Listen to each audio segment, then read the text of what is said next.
Les amis, salut à tous, c'est Pegasus et j'espère que vous allez bien. On se retrouve aujourd'hui encore une fois pour parler de Yu-Gi-Oh! Arc 5 qui est une série extraordinaire. Et aujourd'hui, nous allons nous intéresser plus particulièrement à l'arc de la dimension X6 dans Yu-Gi-Oh! Arc 5. Tout d'abord, il faut savoir que l'arc X6 est extrêmement court et qui dure environ une dizaine d'épisodes. Ce qui signifie qu'il est littéralement 4 fois plus court que l'arc synchro qui était juste avant. Après, le fait que cet arc soit aussi court peut également s'expliquer par le fait on entend parler de Heartland City et de la dimension X6 depuis le début de l'animé. Donc dès que nos héros arriveront dans cette dimension, on sait déjà où on met les pieds. On n'a donc pas à nous expliquer tout un contexte, etc.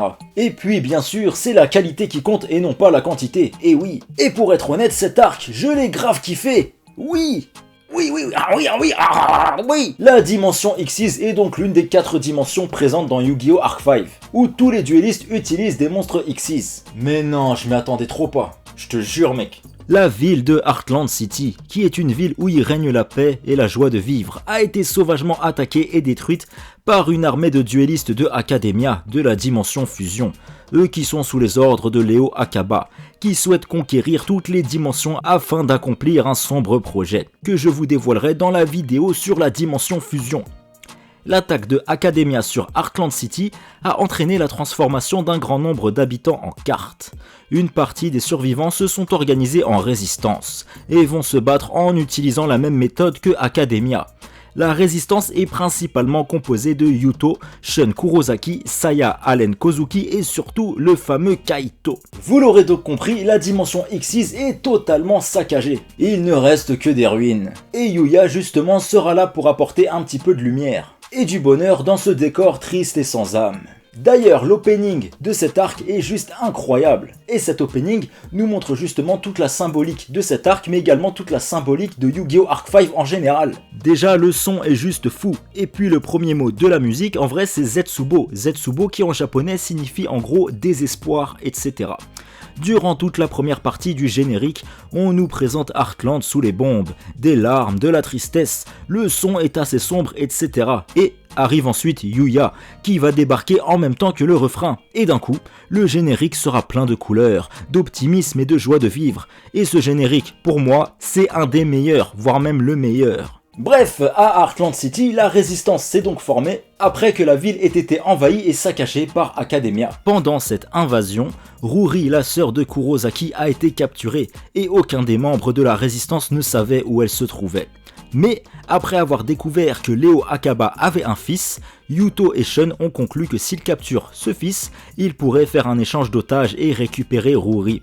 Alors, ils sont allés à la dimension standard pour cibler les étudiants de la LDS afin d'attirer Reiji, fils de Leo Akaba, à eux. Mais malheureusement, quelques temps après le départ de Yuto et Shun, Academia a mené d'autres assauts sur Heartland. Et la majeure partie de la résistance a été anéantie, et les survivants sont restés reclus. Kaito a également choisi de couper les ponts avec le reste de la résistance, après que sa famille ait été scellée dans des cartes. Il cherche maintenant à se venger en solitaire, de la manière la plus violente possible. Lorsque Yuya, Gogenzaka, Kurosaki Shun et Sawatari ont été envoyés dans la dimension X6, après que Jean Mich ait ouvert un portail dimensionnel avec ses conneries dans la dimension synchro, d'ailleurs les amis n'hésitez pas à aller voir la vidéo que j'ai faite sur l'arc synchro. Bref, à leur arrivée déjà, Sawatari il s'est réveillé comme ça et il croyait qu'il était encore dans la dimension synchro et il dit oh là qu'est-ce qui se passe, City a été anéanti. Mais non, il s'agit de Heartland. Heartland qui est maintenant, vous l'avez compris, un champ de ruines. Un désert de tristesse. Bref, Kurosaki Shun, lui, il s'est séparé du groupe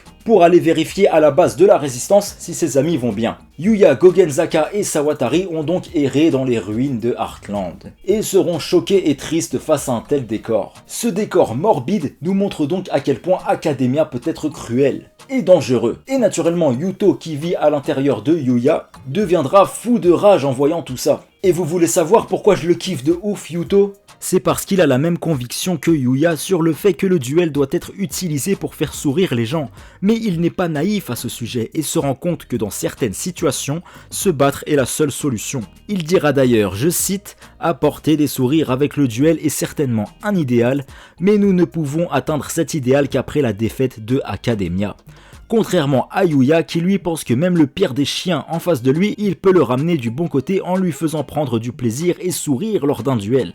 En même temps, Yuya, c'est la pureté incarnée. Enfin bref, à Heartland, nos héros vont par hasard tomber sur une famille de réfugiés. Ils vont les secourir, et cette famille justement leur apprendra que la majeure partie de la résistance a été anéantie par Academia. Et d'ailleurs, cette scène les amis est extrêmement importante, puisque dès ce moment-là, cette mère ainsi que ses deux enfants, qui jusque-là avaient très peur des duels et qui étaient traumatisés par la cruauté de Academia, ont vu grâce à Yuya que finalement les duels peuvent être amusants et apporter du bonheur et de la joie. Yuya leur a redonné le sourire grâce à son duel spectacle. Yuya apparaît donc comme une lumière dans les ténèbres de Heartland City. Il y a donc un contraste extrêmement bien foutu entre les ténèbres qui peuvent régner dans la ville et la lumière que pourra apporter Yuya justement à travers ses différents duels. Yuya qui grâce à son duel spectacle avait déjà réussi à ramener la paix et le bonheur dans la dimension synchro juste avant. Bref, très vite nos héros vont tomber sur le fameux Kaito. Ce dernier les prendra pour des ennemis au début et va les affronter en duel, mais Shun, son ami, interviendra pour lui expliquer la situation. On va pas se mentir, le Kaito de Yu-Gi-Oh! Arc 5 n'arrive pas du tout à la cheville du Kaito qu'on a connu dans Yu-Gi-Oh! Zexal. Mais n'en demeure pas moins très important, très stylé et très charismatique. Ouais. Et puis son deck les amis, son deck Cypher, oh là là là là, la puissance ne respecte que la puissance, Ro. Enfin bref, comme je vous disais, Yuya va apporter de la lumière à Heartland City, grâce à sa personnalité toujours joviale et son duel spectacle. Il apportera du bonheur aux habitants de Heartland qui ont tout perdu, et réussira même à ramener à sa cause des duellistes de Academia, et ça c'est fort. Je pense notamment à Grace et Gloria, et surtout Edo Phoenix, qui de base est un sergent de Academia, un homme qui peut paraître froid et sans cœur, mais qui, après son duel face à Yuya, le rejoindra dans son combat. Et on va en parler un petit peu de ce duel entre Yuya et Edo Phoenix, qui est un des meilleurs duels de tout Yu-Gi-Oh! Arc 5, puisque c'est un duel émouvant, symbolique, épique, incroyable, oui. Edo Phoenix, il faut savoir qu'il était retourné à Heartland pour retrouver Sakaki Yusho, mais il va à la place tomber sur son fils Yuya. Un premier duel aura lieu entre les deux qui se soldera par un match nul. Bref, après plusieurs péripéties, ils s'affronteront une deuxième fois, et grâce au duel spectacle de Yuya, Edo Phoenix va prendre tellement de plaisir à jouer. D'ailleurs, la dernière fois qu'il avait ressenti autant d'émotions, c'était lors de son duel face à Yusho Sakaki. Car Edo et Sakaki Yusho s'étaient déjà affrontés en duel, un combat que Edo Phoenix avait perdu, mais qui, malgré sa défaite, lui a fait passer un bon moment. Il n'a jamais autant pris de plaisir lors d'un combat. Mais cette défaite le rendra fou de rage, car celui-ci avait du mal à accepter ses vrais sentiments. Suite à ça, Yusho Sakaki lui donnera la carte monde souriant, que Edo va déchirer, mais malgré tout, depuis ce jour, il conserve la moitié de cette carte avec lui, pour se remémorer ce duel qui l'avait tant fait vibrer. Yuya a donc réussi ce que son père n'avait pas totalement accompli, ouvrir le cœur de Edo Phoenix et le ramener sur le bon chemin. Suite à son duel contre Yuya, Edo Phoenix rejoindra les Lancers dans leur combat pour combattre Academia. Ils partagent désormais la conviction que le duel n'est pas un outil de conflit, mais plutôt un outil pour apporter le bonheur aux gens. Edo Phoenix est même allé jusqu'à jeter sa veste qui symbolisait son statut de commandant en chef, démontrant ainsi sa volonté de trahir et combattre Leo Akaba. Ce dernier aidera ensuite les habitants de Heartland, lui qui est désormais prêt à tout pour se racheter de ses fautes.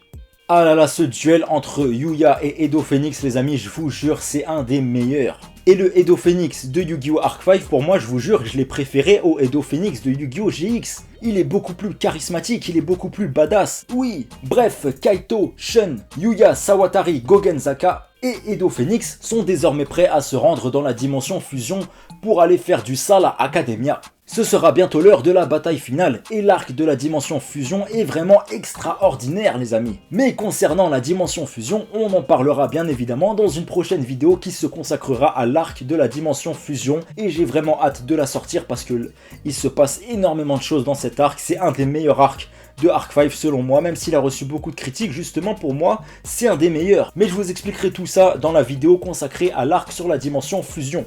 Voilà, donc restez branchés les amis. Enfin voilà les amis, que dire de plus sur cet arc de la dimension X6, mis à part que bien qu'il soit extrêmement court, reste mine de rien très intense et très stylé, avec pas mal de rebondissements et des duels stratosphériques, et nous permettra également de découvrir certains personnages comme Kaito et Edo Phoenix. Donc ça fait plaisir. Quant à nous, les amis, on se retrouve très vite sur la chaîne, comme d'habitude, pour plein d'autres vidéos, manga, animés, etc. Bien évidemment, d'autres vidéos sur Yu-Gi-Oh! Et également d'autres vidéos sur Yu-Gi-Oh! Arc 5, avec notamment la vidéo sur l'arc de la dimension fusion qui va bientôt arriver. En attendant, les amis, n'hésitez pas à aller voir la vidéo que j'ai faite sur l'arc de la dimension synchro. Et d'ailleurs, je vous prépare également plein de vidéos sur les différents arcs, mais des autres séries Yu-Gi-Oh! Parce qu'en dehors de Arc 5, les autres séries Yu-Gi-Oh! Ont également des arcs précis qui sont extrêmement lourds. Donc d'ici là les amis, prenez soin de vous, on se retrouve très vite, à bientôt, salut!